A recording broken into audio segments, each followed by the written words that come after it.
Bienvenue dans notre 9e cours sur les bases de la louange et de l'adoration. Dans nos cours précédents, la semaine passée, on a entamé l'adoration qui plaît à Dieu. On a parlé de quelques points qui définissent cette adoration qui plaît à Dieu. Entre autres, on a dit que l'adoration qui plaît à Dieu est basée sur la parole, sur sa parole. L'adoration qui plaît à Dieu est basée sur sa parole. Donc, au début du cours, ou je ne sais pas, quelque part pendant notre cours, on a dit qu'on ne peut pas adorer quelqu'un qu'on ne connaît pas. Et pour connaître Dieu, il se révèle au travers de sa parole. Dieu se révèle dans sa parole. On connaît Dieu qu'au travers de sa parole. Donc si on veut adorer Dieu, on ne peut pas adorer Dieu en dehors de sa parole. Adorer en vérité, nous devons adorer Dieu comme il nous est pleinement révélé dans la Bible. Et non pas en dehors. Le faire différemment, on a dit, lorsqu'on adore en dehors de la parole de Dieu, ce n'est rien d'autre que l'idolâtrie. Donc, adorer autrement que ce que nous révèle la Bible, c'est une idolâtrie. On a dit aussi que l'adoration qui plaît à Dieu provient du cœur. L'adoration qui plaît à Dieu, c'est l'adoration qui vient du fin fond de notre cœur. Ce n'est pas une adoration qui vient avec notre tête, avec notre savoir. Ça vient du cœur. Parce que le fait est que Dieu cherche ceux qui adorent en esprit. Et adorer en esprit, c'est parce que nous sommes des êtres spirituels. Ça ne veut pas dire que c'est le Saint-Esprit qui s'implique. Ce n'est pas le Saint-Esprit qui vient adorer à notre place. C'est notre esprit à nous qui adore. Donc l'adoration qui plaît à Dieu provient du cœur, provient de l'esprit. L'adoration qui plaît à Dieu doit se faire de façon intelligente et avec conviction. Donc l'adoration qui plaît à Dieu, elle provient du cœur d'abord, mais on a aussi besoin de notre tête. On a aussi besoin de notre intelligence et de notre conviction. Rappelez-vous que la parole de Dieu dit que tout ce que vous faites sans conviction est péché. Tout ce que tu fais sans aucune conviction est un péché. Donc quand tu adores Dieu sans conviction, c'est un péché aussi. Ce n'est pas une adoration qui plaît à Dieu. C'est pour ça qu'on a besoin des skills, des connaissances ou compétences intellectuelles ou intelligentes et de la conviction pour sortir ce qui est de notre esprit et le ressortir en dehors. Amen. Autre point dont on a parlé, on a dit que puisque l'adoration, c'est se réjouir et trouver du plaisir en Dieu, cela engage aussi nos émotions. Les émotions, ça vient accompagner déjà ce qu'il y a de basique, ce qui vient de l'esprit. Adorer avec les émotions seulement, sans que ça vienne du cœur, ce n'est pas une adoration qui plaît à Dieu. Mais une adoration à Dieu commence d'abord du cœur, basée sur la parole, ça vient du cœur et les émotions les accompagnent. On a parlé aussi de l'adoration qui plaît à Dieu va au-delà de la musique et du chant. Elle va au-delà de la musique et du chant. On a dit que l'adoration précède la musique. Elle vient avant la musique. On a dit que la musique, la voix et toutes ces choses-là harmoniques ou harmonieuses, ce sont des décorations à l'adoration. comme on peut décorer un sapin pour qu'il présente encore plus beau. Ce ne sont pas les décorations qui font le sapin, mais il y a des décorations qui viennent embellir encore plus le sapin pour qu'il soit plus beau. Et c'est ça le rôle de nos talents vocaux ou nos talents musicaux. La musique, le chant. La plupart des gens pensent qu'en mettant une cassette ou une musique, on écoute, il dit que j'ai adoré le Seigneur. Ce n'est pas ça. Ce n'est pas le fait d'écouter une chanson, quoi qu'elle soit ouinte. Tu écoutes et puis lorsque tu as fini d'écouter, tu remets ça en boucle plusieurs fois. Tu chantes aussi ou chantonnes comme tu veux et tu dis que tu as adoré le Seigneur. L'adoration va au-delà de la musique. On a dit aussi que l'adoration qui plaît à Dieu est réfléchie. L'adoration qui plaît à Dieu est réfléchie. 4 fois, Jésus ordonna, « Tu aimeras Dieu de toute ta pensée. »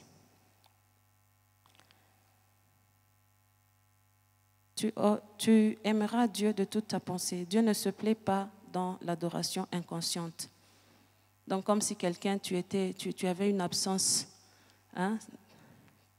C'est comme si tu étais envoûté ou je ne sais pas moi, en transe. Parce qu'il y a de ces sectes ou de ces religions idolâtres qui passent des moments où ils disent c'est leur façon à eux d'adorer leur Dieu. Et pendant qu'ils adorent avec la musique, très souvent aussi, ils entrent dans cette phase qu'on appelle, ils sont en transe.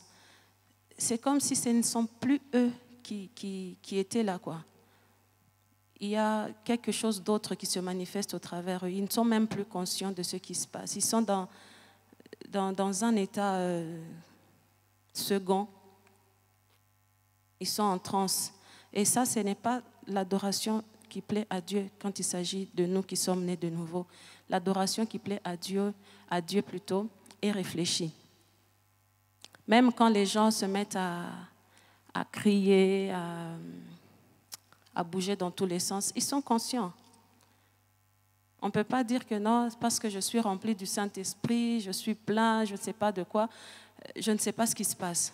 Tu es conscient de ce qui se passe. Le fait est que tu es tellement dans la présence de Dieu que tu ne peux pas contrôler ton corps. Mais ta conscience est là. L'adoration qui plaît à Dieu est réfléchie. On a dit que l'adoration, quand elle perd son sens, l'adoration perd son sens quand elle est vide aussi de toute émotion. Nous ne sommes pas des robots non plus. Alors aujourd'hui, on va continuer avec l'adoration qui plaît à Dieu. Et le premier trait dont on va parler aujourd'hui, c'est l'adoration qui plaît à Dieu est un acte de sacrifice. L'adoration qui plaît à Dieu est un acte de sacrifice.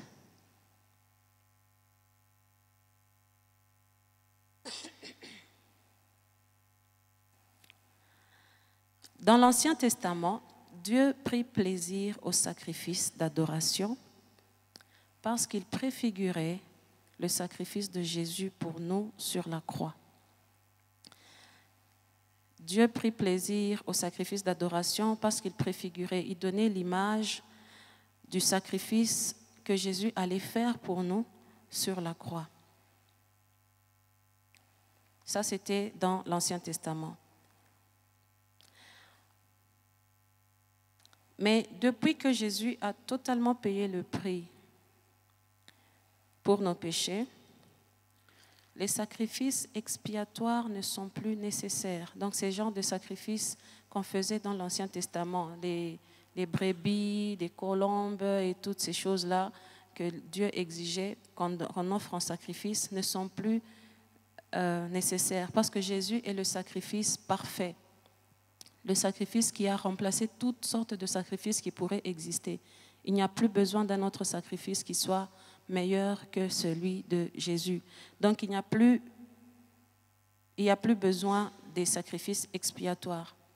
Mais il y a quand même une sorte de sacrifice d'adoration dont on avait parlé même l'autre fois, que Dieu aime. Maintenant, Dieu prend plaisir à différents sacrifices d'adoration. Nos vies, quand tu offres ta vie, ton amour, surtout ton cœur, les actions de grâce, l'humilité. L'humilité, c'est un sacrifice. La repentance, les différentes sortes d'offrandes, que ce soit en nature, offrande en argent, offrande, je ne sais pas, toute autre forme d'offrande que tu peux donner, de prière, et même servir les autres. Le fait de servir les autres, partager avec ceux qui sont dans le besoin.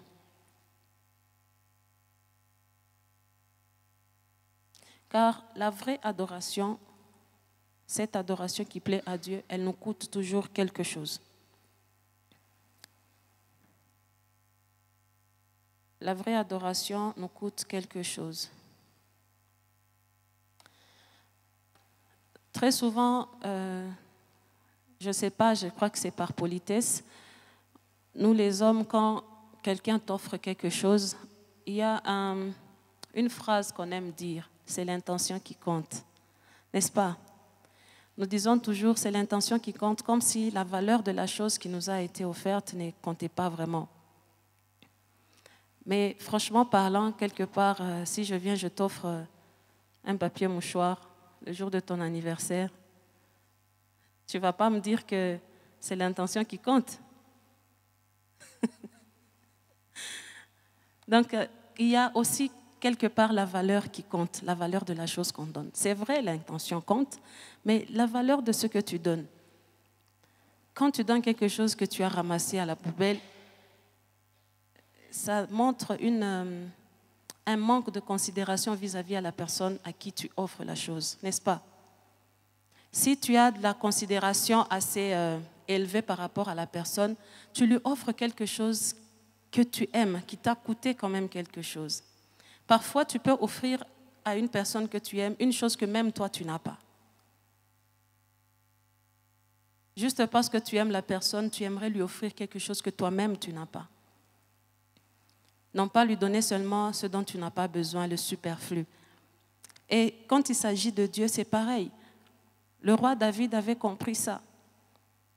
Il a voulu offrir quelque chose à Dieu qui lui a coûté. Il voulait construire un temple pour Dieu. Il a vu un terrain qui lui plaisait, qui paraissait bien pour la construction du temple. Il parle avec le propriétaire et celui-ci, avec la très bonne intention, qui lui dit « Je t'offre ça en cadeau ». Puisqu'il s'agit du temple de Dieu, en tout cas, je vais mettre aussi ma main à la pâte. Comme on dit que je veux aussi bénéficier de la bénédiction qui va découler de cet acte, de cette action-là, donc je vais t'offrir ça gratuitement. Quelque part, ce ne serait plus David qui offrait à Dieu, ce serait l'homme-là qui offrait à Dieu, n'est-ce pas? Et David a dit, je refuse de donner à Dieu quelque chose qui ne me coûte rien.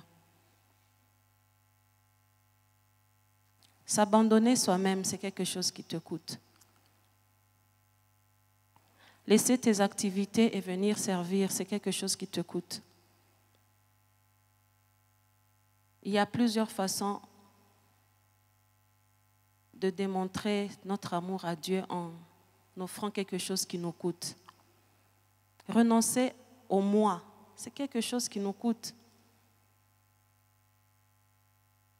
Très souvent, on dit que nous avons notre propre estime et nous ne voulons pas la perdre. Et perdre la face devant les gens, peut-être, tu dis, Seigneur, je t'aime bien, c'est vrai, mais là,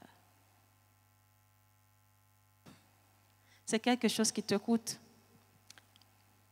Adorer le Seigneur malgré les problèmes, les circonstances qui t'entourent, ça te coûte. Donc l'adoration qui plaît à Dieu te coûte quelque chose. Et l'une des choses que nous coûte l'adoration, c'est notre égocentrisme. Notre égocentrisme, c'est quelque chose qui nous coûte. Quand on veut adorer le Seigneur, on doit renoncer à notre égocentrisme.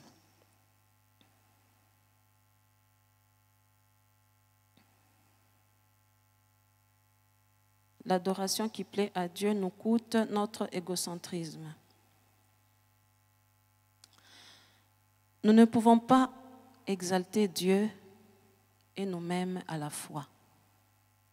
Très souvent, on dit qu'on ne peut pas adorer deux maîtres, donc servir deux maîtres. On ne peut pas servir Dieu et maman. C'est ce que la Bible nous dit. Mais quelque part, maman, ça peut être toi-même. Rappelez-vous, on avait parlé au début de l'adoration, on a dit que l'homme tel qu'il a été créé, il a été créé avec un besoin vital d'adorer. Je dis bien un besoin vital, parce qu'un homme ne peut pas vivre sans adorer. C'est impossible. Que ce soit consciemment ou inconsciemment, ils adorent toujours quelque chose.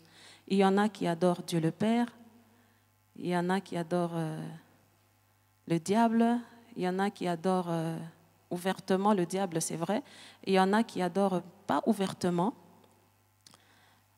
le diable, il y en a qui adorent l'argent, le matériel, tous les avoirs et les richesses qu'ils peuvent avoir, ils adorent ça. Et même ceux qui disent qu'ils sont athées, ils ne le sont pas tout à fait parce qu'ils s'adorent eux-mêmes.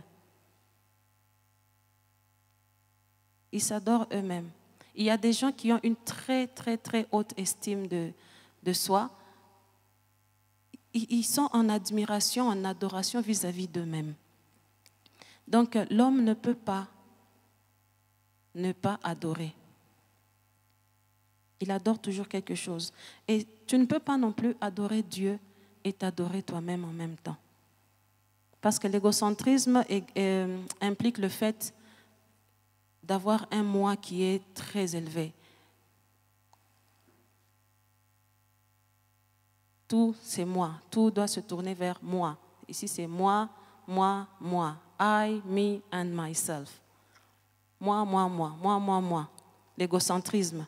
Et tu peux être là à chanter les chants, les chansons que tu connais, qui sont loin, tout ça.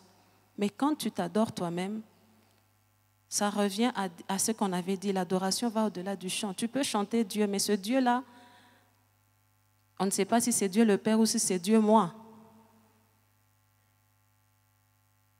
Dieu, tu es grand. C'est Dieu, tu es grand. Est-ce que c'est Dieu le Père qui est grand ou c'est Dieu, moi, tu es grand?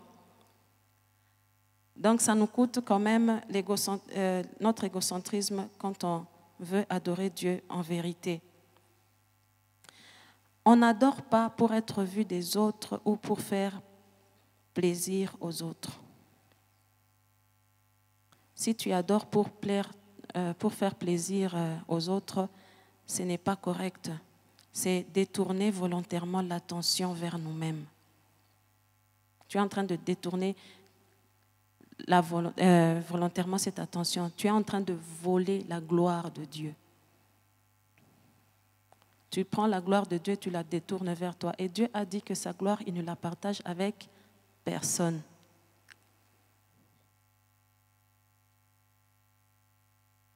Quand Jésus a dit « Tu aimeras ton Dieu de toute ta force », il soulignait aussi que l'adoration demande l'effort et l'énergie.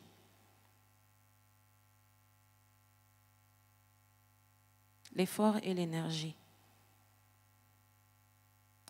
Ce n'est pas toujours commode ni agréable d'adorer et parfois cela révèle uniquement de la volonté.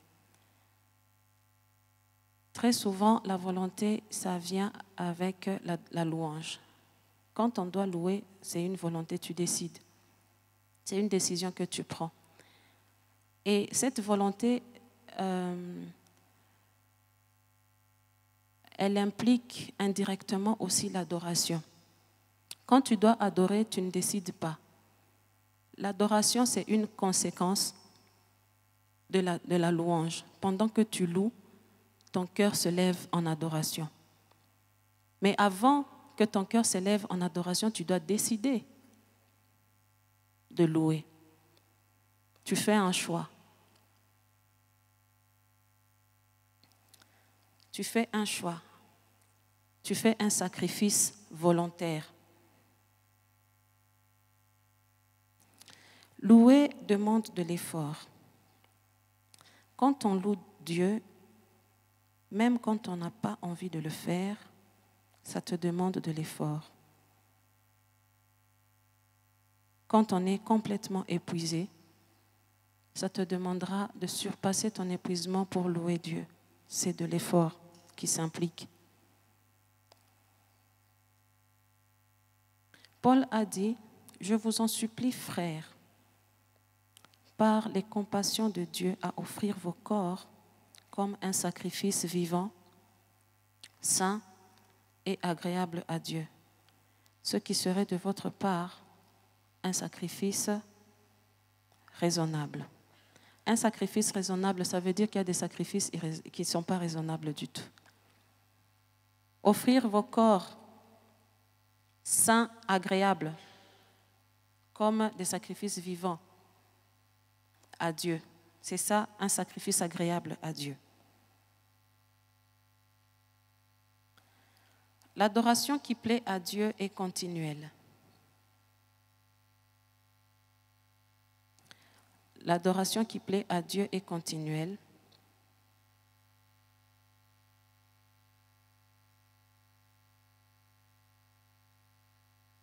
Comme on a dit, l'adoration n'est pas seulement pour les moments de culte à l'église. On a dit, quand on définissait l'adoration, on a dit que l'adoration, c'est une prière. C'est la seule forme de prière qui correspond avec le passage qui nous est dit « prier sans cesse ». Donc si on doit prier sans cesse, on comprend par là que l'adoration est continuelle. Donc il nous est demandé de prier continuellement, constamment. Adorer Dieu au lever du soleil, l'adorer pendant la journée, à son coucher, au coucher du soleil, pardon. Dans la Bible, les gens ont adoré Dieu pendant qu'ils travaillaient, ou qu'ils étaient à la maison, au champ, pendant qu'ils cultivaient, ou quand ils étaient sur le champ de bataille. Ils adoraient Dieu quand ils étaient en prison, quand ils étaient au lit. Ils adoraient Dieu partout et en tout temps. La louange doit être la première activité quand nous ouvrons les yeux le matin et la dernière quand nous allons nous coucher. Tu te lèves, la première chose, tu loues le Seigneur. La dernière chose avant de dormir, tu loues le Seigneur. David avait compris ça et il a dit, « Je louerai l'Éternel en tout temps. Ma bouche publiera toujours ses louanges. »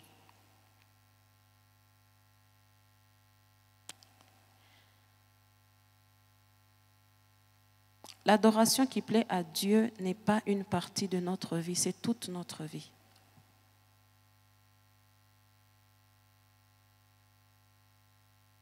C'est toute notre vie, ça n'est pas juste une partie, c'est toute ta vie. C'est vrai qu'avant de recevoir Christ, on a eu une façon de vivre autrement que de vivre dans la louange et l'adoration. Mais c'est vrai que l'autre façon de vivre aussi, c'était une sorte de louange et de l'adoration envers la personne qui était notre maître avant d'être sauvé. Qu'on soit conscient ou inconscient. Dieu veut que nous l'adorons avec notre conscience. Mais le diable, lui, il s'en fout. Que tu sois conscient ou pas, tu l'adores quand même. Dieu veut que nous impliquions notre volonté. Parce que quelque chose que tu offres volontairement est beaucoup plus précieux que quelque chose qu'on te prend de force, n'est-ce pas? Quand tu offres quelque chose avec tout ton cœur, avec tout ton amour, ça vaut plus que ce qu'on vient t'arracher de force. Et Dieu veut qu'on lui offre ce qu'on a de plus précieux, quelque chose qui vient du cœur, quelque chose qui vient du cœur. Et il veut que ça soit toute notre vie. Lorsque nous avons reçu Christ, nous avons changé de maître, nous avons changé de famille. Nous sommes maintenant enfants de Dieu. C'est vrai, nous sommes enfants de Dieu, mais enfants serviteurs. Ça ne veut pas dire que nous sommes des serviteurs qui ne sont pas enfants, mais nous sommes enfants en servant le Père. En servant le Père. Il n'y a pas de juste milieu. Je ne suis ni adorateur du diable, ni adorateur de Dieu. Si tu n'adores pas Dieu, tu adoreras sûrement une idole. Tu adoreras sûrement une idole. Et ça te prendra toute ta vie. Dieu ne veut pas 1 sur 10, il ne veut pas 9 sur 10, il veut 10 sur 10. Il veut la totale. Il veut la totale.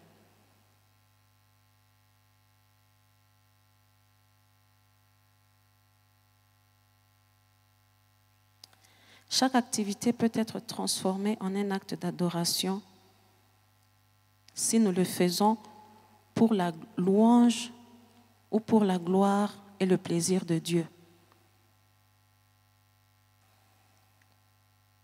Je dis bien, chaque activité peut être transformée en un acte d'adoration si nous le faisons pour la louange, pour la gloire et pour le plaisir de Dieu. Même le fait de manger. La Bible dit que nous mangions et que nous buvions, quoi que nous fassions, faisons-le pour la gloire de Dieu.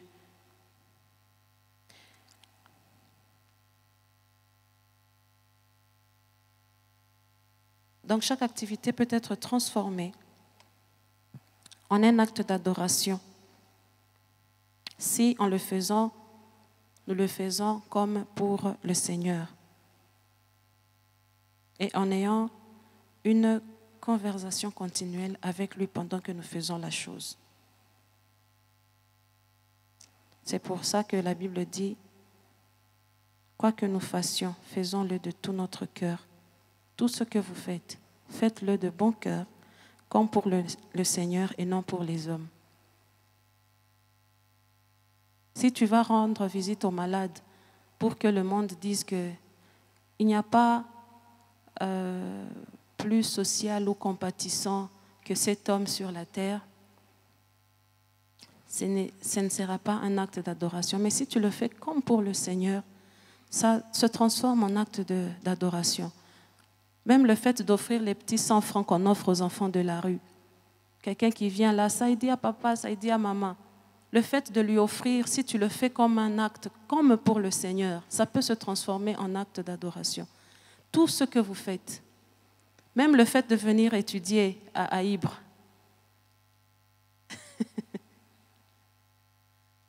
Pourquoi est-ce qu'on vient étudier la parole de Dieu? Parce qu'il y a une différence entre être docteur de la parole et docteur en théologie. Si tu le fais comme pour le Seigneur, ça peut être aussi un acte, être transformé en acte d'adoration pour le Seigneur. Je viens étudier parce que je veux te connaître plus, Seigneur. Je veux encore avoir des révélations. Même moi qui suis là en train d'enseigner, je ne connais pas tout, hein, j'apprends. On apprend toujours du Seigneur et on a toujours envie de connaître. Parce que sa parole est infinie. Dieu est infiniment vaste, il est infiniment grand. On ne peut pas le connaître en quelques lignes de cours que nous avons ici. Mais à chaque fois quand on continue à chercher encore, comme pour le Seigneur, pour la gloire, parce que lorsque je manifesterai encore plus le Seigneur en moi, c'est là qu'il sera glorifié. Et pour le manifester davantage, il faut que je sois rempli de sa parole, rempli de lui en moi. Parce qu'il n'y a que ce qui est rempli, qui est plein en moi, qui pourra ressortir. Amen. Adorer Dieu en vérité, c'est le servir d'après sa parole. Sa parole est la vérité. Nous ne pouvons pas apporter sur l'autel de Dieu un feu étranger. Sur l'autel de Dieu, on ne peut pas amener un feu étranger. On ne peut pas venir avec un feu qu'on a pris en boîte de nuit et venir amener ça, dire que je viens offrir ça à l'autel de Dieu. ou je ne sais pas, on a pris un feu ailleurs, je ne sais pas, tout ailleurs que dans sa parole, motivé par je ne sais quoi, et on dit qu'on vient adorer le Seigneur. Ça ne marche pas comme ça.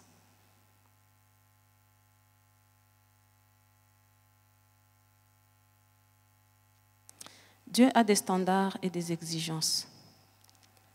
Être en dehors de ces normes et principes, c'est être un faux adorateur. Être en dehors des normes de la parole et des principes de la parole, adorer en dehors des normes de la parole et des principes de Dieu, c'est être un faux adorateur.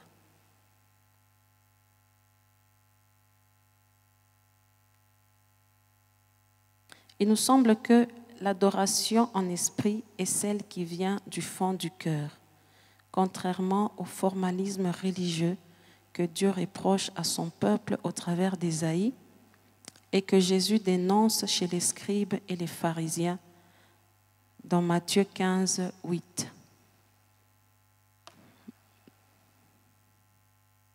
Matthieu 15, 8, est-ce qu'on peut lire ça? Ce peuple m'honore des lèvres, mais son cœur est éloigné de moi.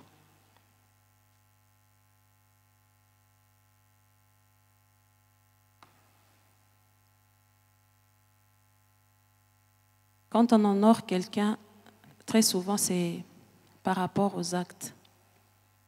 Par rapport aux actes. Quand tu honores tes parents, il y a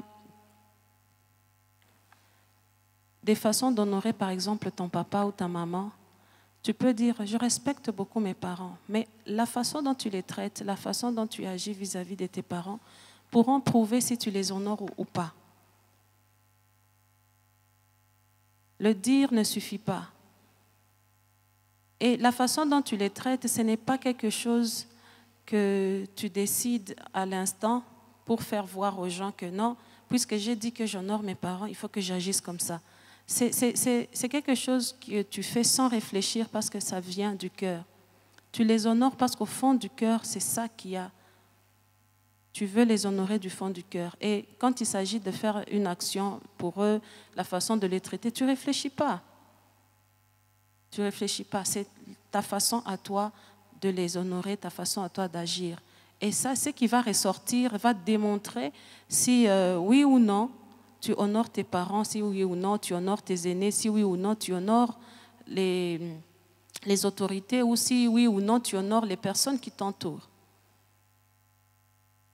Le fait de le dire ne suffit pas.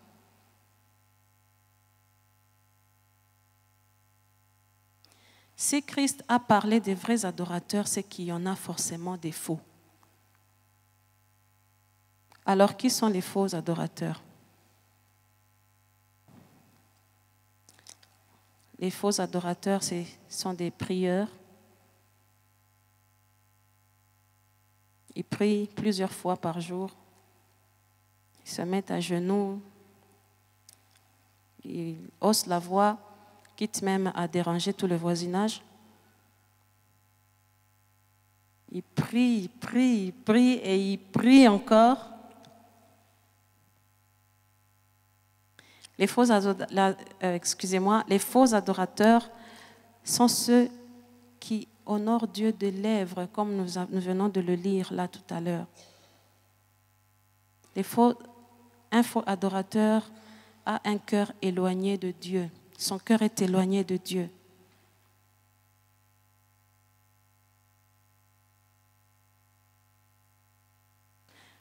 Dieu veut des hommes sincères et vrais, des hommes sincères et vrais, qui s'approchent de lui avec leur cœur, tels qu'ils sont. Des hommes qui ne jouent pas la comédie.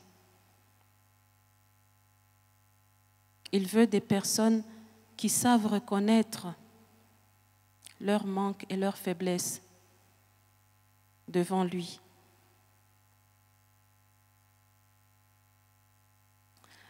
Lors de l'entretien de Jésus avec la Samaritaine au puits de Jacob, il a précisé ce qu'est la véritable adoration. Il a précisé que nous devons adorer. et le désir de Dieu d'avoir les vrais adorateurs. Dieu recherche les adorateurs. Il cherche les vrais adorateurs. Il ne cherche pas des beaux parleurs. Il ne cherche pas des gens qui savent prier. Il ne cherche pas non plus des gens qui connaissent tous les versets bibliques par cœur. Parce qu'en ce qui concerne de maîtriser la Bible, de la connaître avec notre tête, de connaître les versets par cœur, le diable le sait aussi. Il connaît très bien ce que dit la Bible.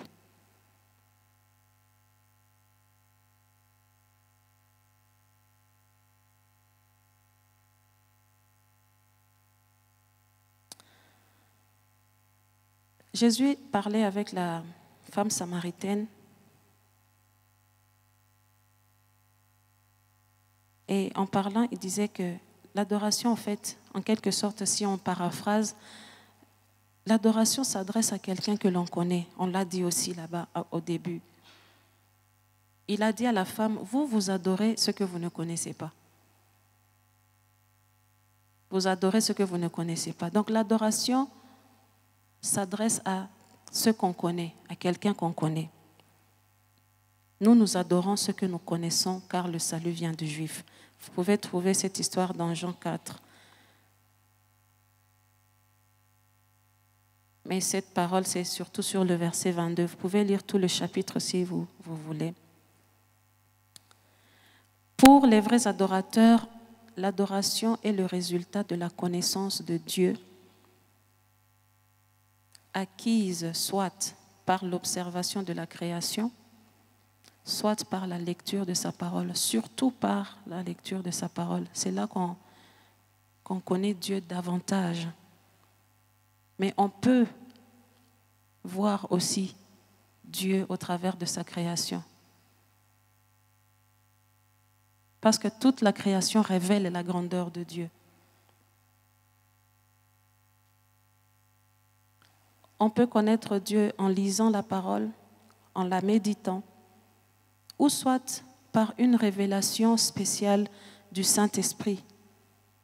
Le Saint-Esprit peut te révéler une facette de Dieu qui te pousse à l'adoration aussi. Donc, mieux nous le connaissons, mieux nous connaissons Dieu, meilleure sera notre adoration. Plus nous le connaissons, plus notre adoration sera meilleure.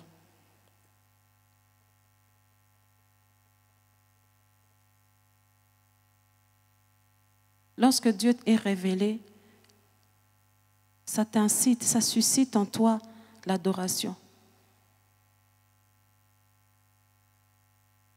Et la Bible nous apprend cette façon extraordinaire d'adorer.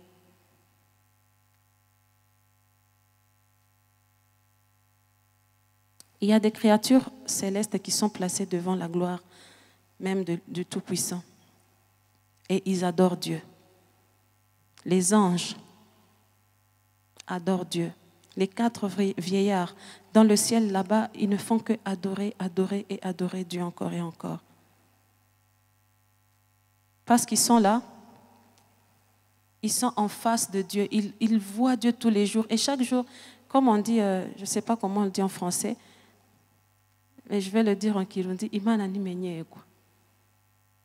on ne s'habitue pas, voilà, à Dieu. Et ils sont là, ils ne s'habituent pas. À chaque fois, il y a toujours quelque chose de nouveau. Quelque chose de nouveau. Et ça suscite une adoration continuelle. Ils sont là à adorer, à adorer. Lorsque nous sommes habitués à Dieu, nous tuons notre adoration. Parce qu'on a une fâcheuse, une mauvaise habitude, nous les hommes, quand on est habitué à une chose, on n'arrive plus à voir la valeur de la chose. Tu es habitué à cet habit, même si tu l'avais acheté à des centaines de dollars, ça ne te dit plus rien. Chez nous, au Congo, là-bas, c'est là où on achète des habits à 200, 300, 1000 dollars. Tu trouves quelqu'un qui achète un truc à un prix exorbitant, mais la façon dont il traite la chose, tu te dis, est-ce que ça t'a vraiment coûté? Parce qu'il s'est habitué à la chose. Ça ne lui dit plus rien. Une maman qui achète un pagne de $300 et tu trouves qu'elle prend ce pagne-là, elle va faire la cuisine avec kumakara. Ce pagne-là n'a plus de valeur parce qu'elle s'est habituée à ça. Donc on ne s'habitue pas à Dieu. Si on s'habitue à Dieu, nous tuons notre adoration. Il faut éviter de s'habituer à Dieu. On a l'habitude, quand on vient à l'église, on peut se dire, nous sommes habitués, on commence avec des chants rythmés et puis après des chants... C'est comme ça, c'est l'habitude. Et on prend ça par habitude, ce sont des choses qui se passent comme ça et on dit que nous sommes en louange et en adoration. Il faut toujours, comme la parole de Dieu dit que les bontés de l'Éternel ne sont pas épuisées, elles se renouvellent chaque matin. Donc chaque matin, tu vois les bontés de Dieu, tu vois encore une facette de Dieu, tu vois encore la grandeur de Dieu, ça se renouvelle. Ce n'est pas celle d'hier, ce n'est pas la beauté de Dieu que tu as pu contempler hier, que tu vas contempler encore aujourd'hui. Aujourd'hui, découvre quelque chose de nouveau qui suscite en toi cette adoration encore. Et demain, ainsi de suite, toujours comme ça. Mais quand tu t'es habitué, la beauté d'hier, elle va faner. Elle va faner. C'est pour ça que c'est l'une des grandes raisons pour lesquelles vous trouverez la plus grande partie des stars mondaines ont commencé à l'église. La plupart des chantres dans le monde ont commencé la louange et l'adoration à l'église. Qu'est-ce qui a fait qu'ils quittent l'église pour aller chanter dans le monde? C'est parce qu'ils se sont habitués. Lorsqu'on s'habitue à la parole de Dieu, ça devient de la routine et ça devient ennuyeux. On chante, ça deviendra ennuyeux si tu dois chanter tous les jours « Dieu est grand ». Avant que nous, on le chante aujourd'hui ici à El Shaddai, il y a des années, plus de 2000 ans, l'église primitive, quand elle a commencé, elle a chanté « Dieu est grand ».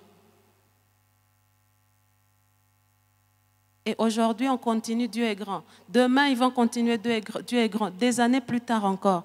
Alors, si on s'habitue à ça, ça devient comme une habitude. Mais oui, on connaît la chanson. On connaît la chanson « Dieu est grand » depuis que vous avez dit « oui, on sait ». Mais si on le fait par révélation, si on le fait à chaque fois, nous avons une nouvelle révélation de Dieu. Parce qu'on n'est pas habitué à Dieu. Ça suscite encore plus d'adoration. Tu as chanté « Dieu est grand » hier, c'est vrai. Aujourd'hui, tu chantes « Dieu est grand », c'est comme si c'était la toute première fois que tu te rendais compte qu'il était grand. Et demain encore plus. C'est ainsi qu'on adore Dieu, l'adoration qui lui plaît. On ne s'habitue pas à Dieu. Les vrais adorateurs sont donc ceux qui ont compris l'importance vitale de la communion avec Dieu et poursuivent sans cesse à devenir un avec le Seigneur. Donc leur poursuite quotidienne, c'est de devenir, chercher à être un, à faire un, comme il a dit. Comme lui, il est un avec le Père. Chaque jour, on travaille. Un vrai adorateur travaille chaque jour pour se rapprocher encore de cette unité parfaite avec le Seigneur.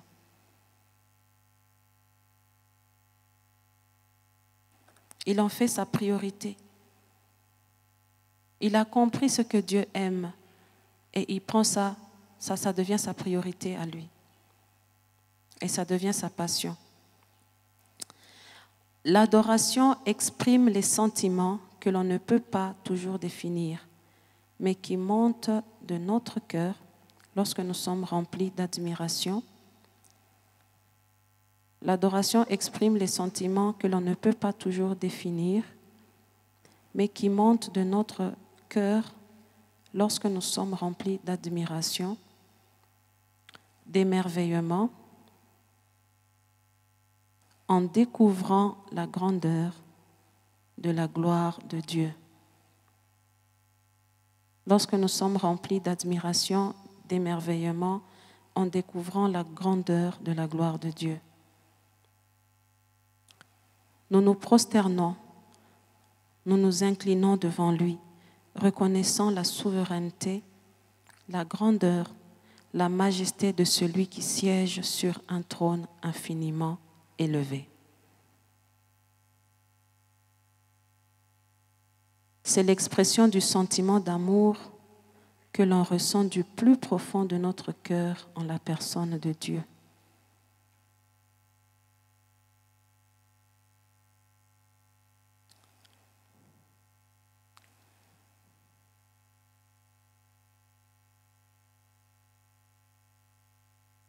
L'adoration, c'est l'expression du sentiment d'amour que l'on ressent du plus profond de notre cœur en la personne de Dieu.